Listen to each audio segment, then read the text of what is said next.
সবাইকে শুভেচ্ছা। মাছরাঙা দেশের সংবাদে স্বাগত জানাচ্ছি আমি ইয়াসমিন রিমু।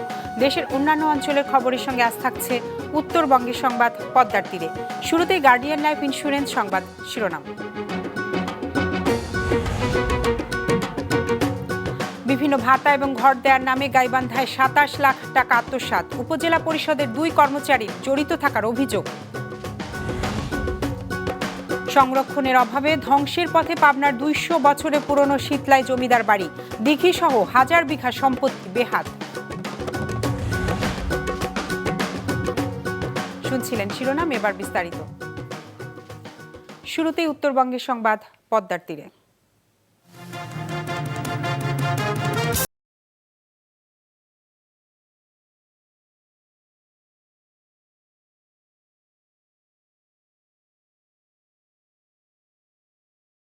সমাজ সেবা অধিদপ্তরের নামে বয়স্ক, বিধবা, প্রতিবন্ধী ভাতা, রেশন কার্ড এবং ঘর দেওয়ার নামে গাইবান্ধা জেলা সদরের ২ ইউনিয়নের অনেক নারী পুরুষের কাছ থেকে ২৭ লাখ টাকা আত্মসাতের অভিযোগ উঠেছে। উপজেলা পরিষদের ২ কর্মচারী এ কাজের সাথে জড়িত বলে জানা যায়। গাইবান্ধা প্রতিনিধি সিদ্দিক আলম দয়ালের তথ্য, ছবিতে ডেস্ক রিপোর্ট।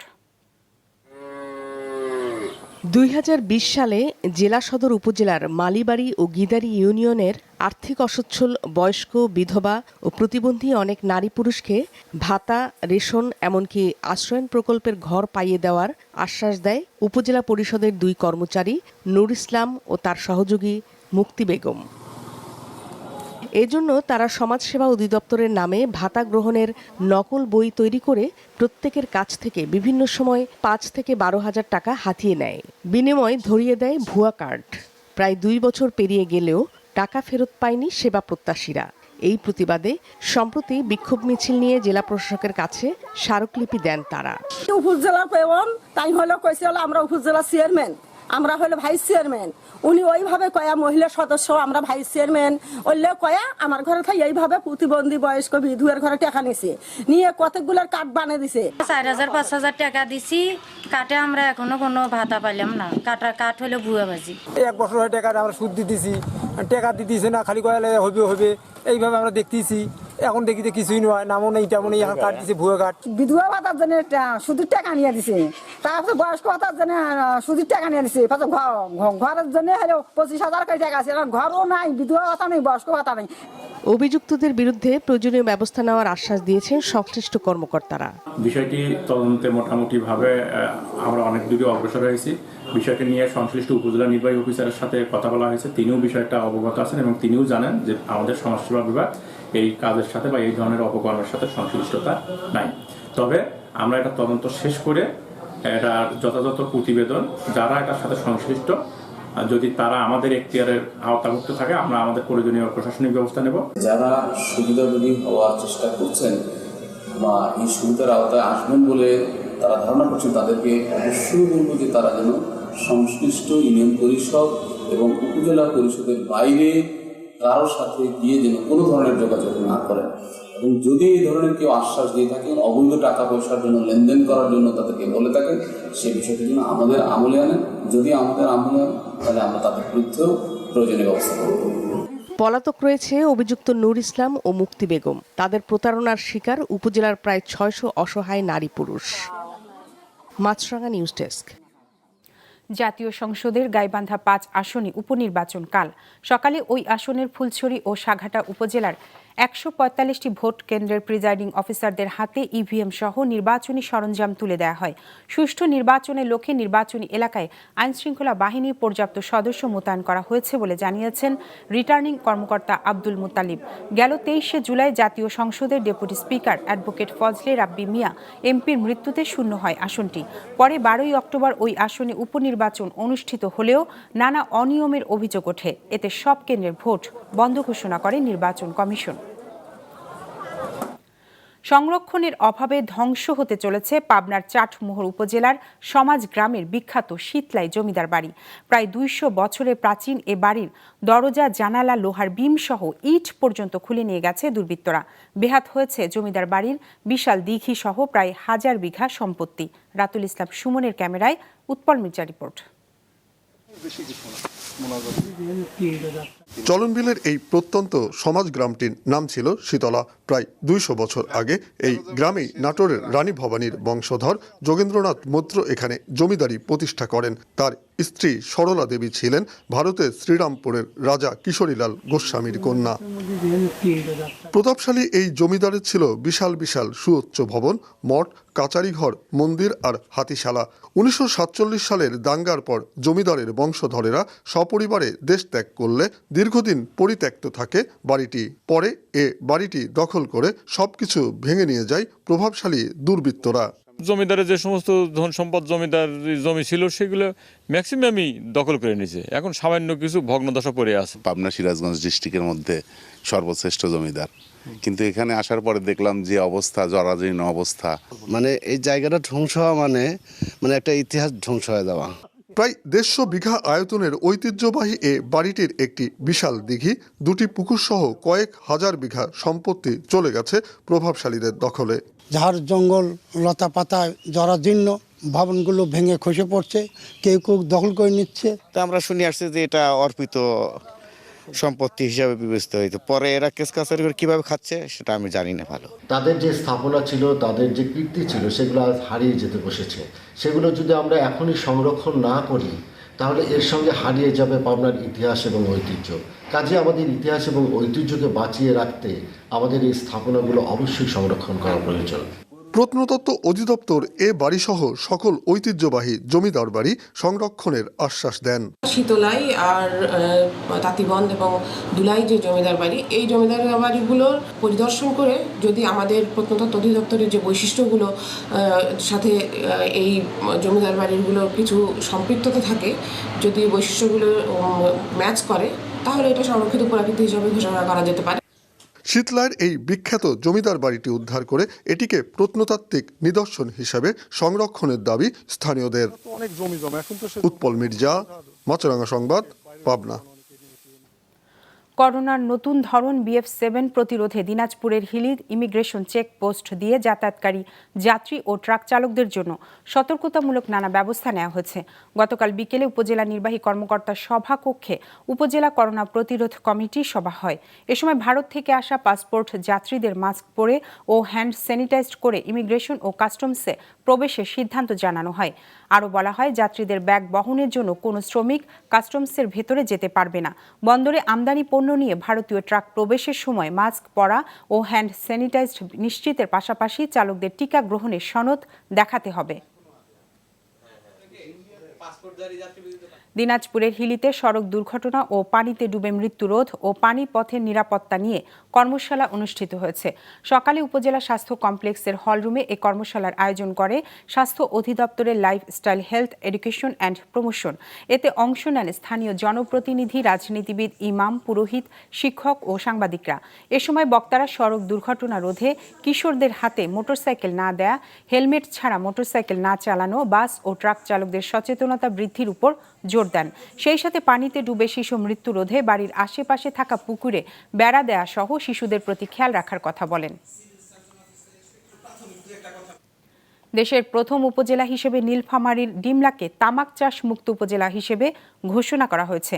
গতকাল বিকেলে উপজেলা পরিষদ মাঠে প্রধান অতিথি থেকে এই ঘোষণা দেন নীলফামারী 1 আসনের সংসদ সদস্য বীর মুক্তিযোদ্ধা আফতাব উদ্দিন সরকার। উপজেলা নির্বাহী কর্মকর্তা বেলায়েত হোসেনের সভাপতিত্বে অনুষ্ঠানে ছিলেন সরকারি কর্মকর্তা, জনপ্রতিনিধি, আওয়ামী লীগ নেতাসহ স্থানীয় গণ্যমান্য ব্যক্তিরা। অনুষ্ঠানে উপজেলার তামাক চাষে জড়িত 3000 চাষিকে ভুট্টা, সরিষা ও গম চাষের জন্য সরকারি প্রণোদনা সহ অন্যান্য সহায়তা দেওয়ার কথা জানানো হয়। কুড়িগ্রামে শুরু হয়েছে শেখ কামাল দ্বিতীয় বাংলাদেশ অনূর্ধ্ব-17 যুব গেমস। গতকাল বিকেলে খেলার উদ্বোধন করেন জেলা প্রশাসক মোহাম্মদ সাইদুল ইসলাম। যুব গেমসে ফুটবল, ভলিবল, অ্যাথলেটিক্স, সাঁতার, দাবা, ব্যাডমিন্টন এই 6টি ইভেন্টে প্রতিযোগিতা হচ্ছে। 6 দিনব্যাপী এই প্রতিযোগিতায় জেলার 9 উপজেলা থেকে 52 জন ক্রীড়াবিদ অংশ নিচ্ছেন। প্রথম দিন অনুষ্ঠিত হয় ফুটবল ও ভলিবল প্রতিযোগিতা। কিশোরগঞ্জে পালিত হলো আওয়ামী লীগের সাবেক সাধারণ সম্পাদক ও সাবেক জনপ্রশাসন মন্ত্রী সৈয়দ আশরাফুল ইসলামের চতুর্থ মৃত্যুবার্ষিকী। এ উপলক্ষে সকালে জেলা শহরের শহীদ সৈয়দ নজরুল ইসলাম চত্বরে সৈয়দ আশরাফুল ইসলামের মুরালে ফুল দিয়ে শ্রদ্ধা জানান জেলা আওয়ামী লীগ ও এর অঙ্গ সংগঠনের নেতাকর্মীরা। শ্রদ্ধা জানান বিভিন্ন সামাজিক ও সাংস্কৃতিক সংগঠনের সদস্যরাও। সৈয়দ আশরাফ 2019 সালের 3রা জানুয়ারি ব্যাংককের একটি হাসপাতালে চিকিৎসাধীন অবস্থায় মারা যান।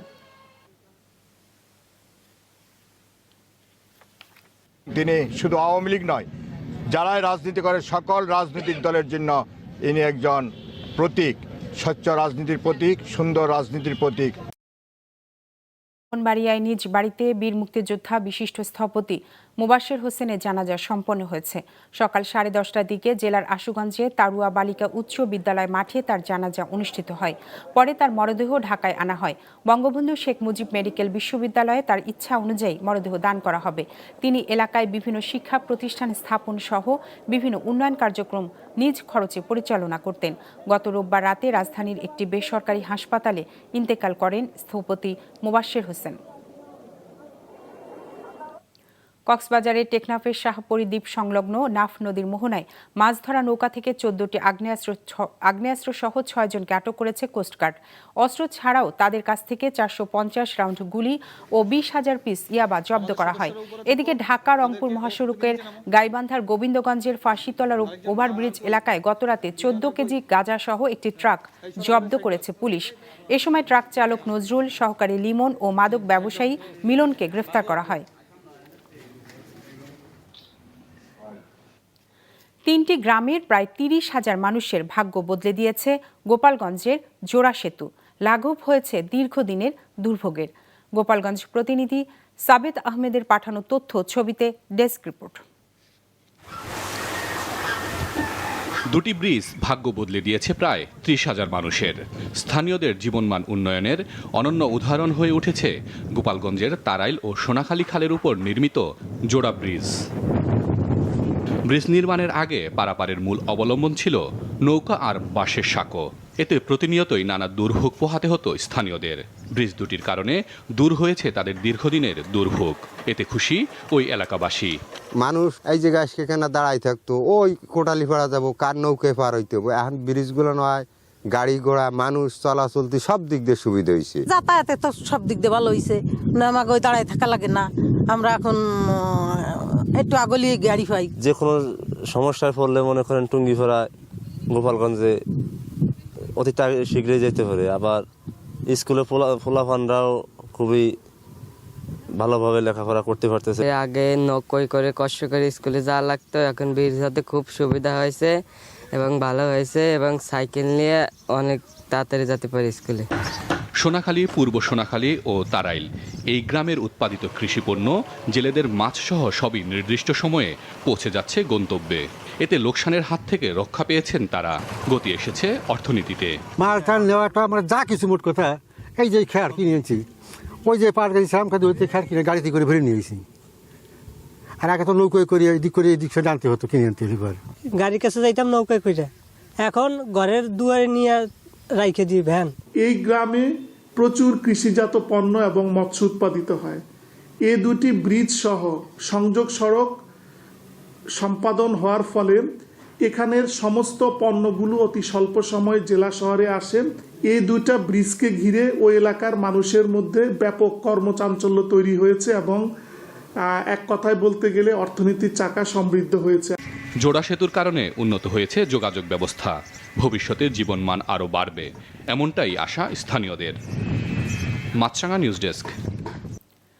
Police bureau of investigation PBI Chattogram মেট্রোর পুলিশ সুপার নাইমা সুলতানার করা ডিজিটাল নিরাপত্তা আইনের মামলায় জামিন পেয়েছেন পুলিশের সাবেক এসপি বাবুল আক্তারের বাবা ও ভাই।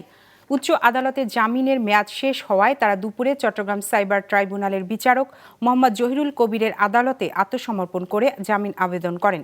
আদালত উভয় পক্ষের শুনানি শেষে বাবুল আক্তারের বাবা আব্দুল ওয়াদুদ মিয়া ও ভাই হাবিবুর রহমান লাবুর জামিন মঞ্জুর করেন। এ মামলায় গ্রেফতার বাবুল আক্তার কারাগারে আছেন। অপর আসামি প্রবাসী ইউটিউবার ও সাংবাদিক ইলিয়াস হোসেনকে পলাতক দেখানো হয়েছে। ছাত্রীদের যৌন হয়রানির অভিযোগে চট্টগ্রামের কাপাসকুলা সিটি কর্পোরেশন বালিকা উচ্চ বিদ্যালয়ের প্রধান শিক্ষক মোহাম্মদ আলাউদ্দিনকে সাময়িক বরখাস্ত করা হয়েছে। গতরাতে সিটি কর্পোরেশনের সচিব খালেদ মাহমুদ স্বাক্ষরিত অফিস আদেশে বিষয়টি জানানো হয়। ওই ঘটনায় 3 সদস্যের তদন্ত কমিটি গঠন করা হয়েছে। কমিটিকে আগামী 7 কর্মদিবসের মধ্যে তদন্ত প্রতিবেদন জমা দিতে বলা হয়েছে। গত 1 জানুয়ারি ওই শিক্ষকের বিরুদ্ধে যৌন নিপীড়নের অভিযোগ এনে তাকে অপসারণের দাবিতে স্কুল প্রাঙ্গণে মানববন্ধন ও বিক্ষোভ করেন শিক্ষার্থী ও অভিভাবকরা। চাকরি স্থায়ী করা সহ 4 দফা দাবিতে চট্টগ্রাম সিটি কর্পোরেশন কার্যালয় ঘেরাও করে বিক্ষোভ করেছেন সিটি কর্পোরেশনের অস্থায়ী কর্মচারীরা। বিকেলে নগরীর টাইগার পাস এলাকায় নগর ভবনের সামনে তারা বিক্ষোভ করেন।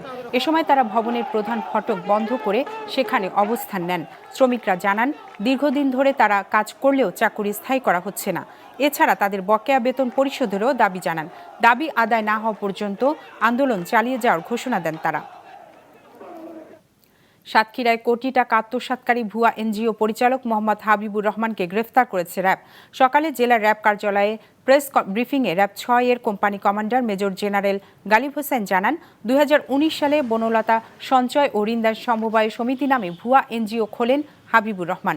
এরপর অধিক লাভের প্রলোভন দেখিয়ে স্থানীয়দের কাছ থেকে হাজার হাজার টাকা হাতিয়ে পালিয়ে যান তিনি। এ ঘটনায় হাবিবুর রহমানের বিরুদ্ধে মামলা করেন কয়েকজন ভুক্তভোগী।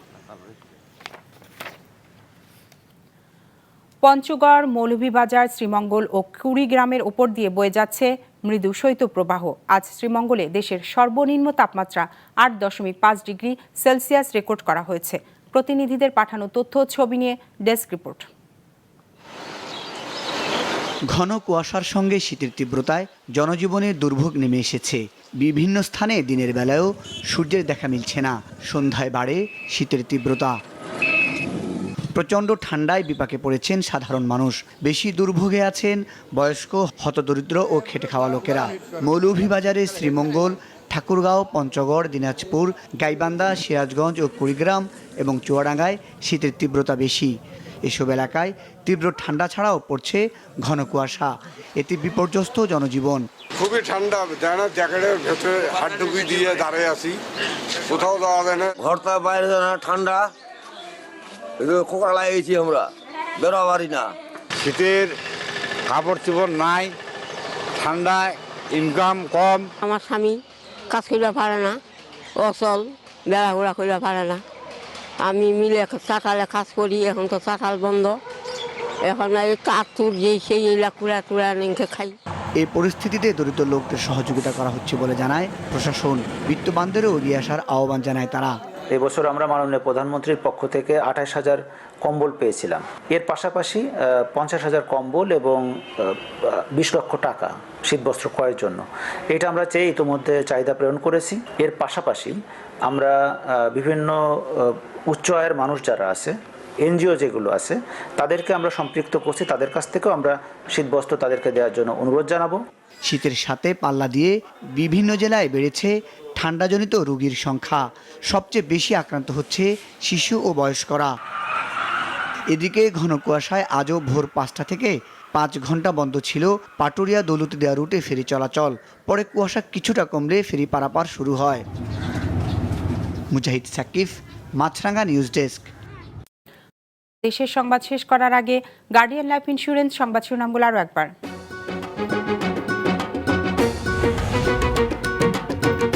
বিভিন্ন ভাতা এবং ঘর দেওয়ার নামে গাইবান্ধায় 27 লাখ টাকা আত্মসাৎ।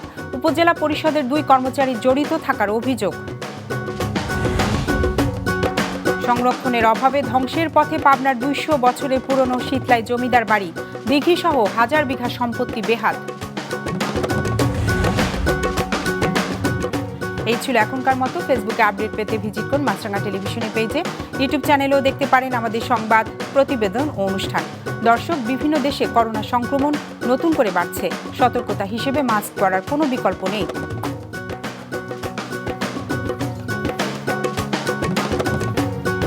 তাই বাইরে বের হলে নিজে মাস্ক পরুন, অন্যকেও পরতে উৎসাহিত করুন।